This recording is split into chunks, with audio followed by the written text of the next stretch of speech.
The way the left falsely uses the term children's rights is anything that they really, really want suddenly becomes a right. And so you hear about all kinds of rights, a right to housing, a right to government-funded birth control, or the right to choose, right? Anything that they want, they will label as a right. But there really are some natural rights.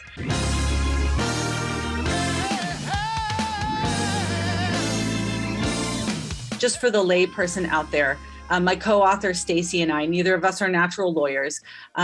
Neither of us are polished politicians. So we sort of have this simple way of understanding what a natural right is, because what you'll notice in everywhere that you look, but certainly the way the left falsely uses the term children's rights is, you'll notice that anything that they really, really want suddenly becomes a right.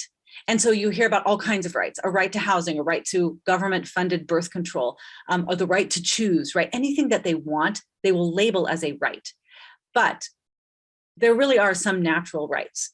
And the way that we distinguish those natural rights is we have in chapter 1 what we call the 3 rules that make it a right test. And this is just kind of helpful, helpful to me when I'm hearing other people talk. There's 3 things that you can, if it meets these criteria, it's a natural right. So the first one is, it existed before the government, right? It doesn't exist because of government. It existed pre-government. So think about like your right to life. Your life existed before the government existed, in terms of like government systems that were created around the world, right? The government does not offer it to you. You simply have it. If it's a good government, it'll protect that right.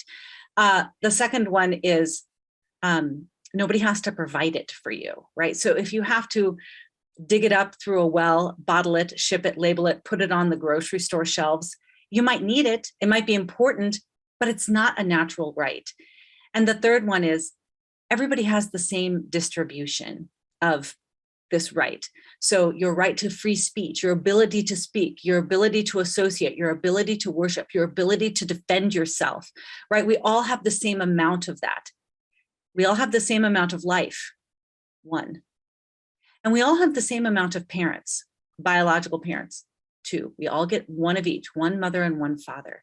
And so we can see that both a child's right to life and a child's right to their mother and father meet these 3 rules that make it a right test. These are natural rights. And that is what we're defending. We are not defending some ideological, some kind of ideological scheme that is cloaking itself under the guise of children's rights to really push forward what is much more of an adult agenda than something that actually serves and protects children.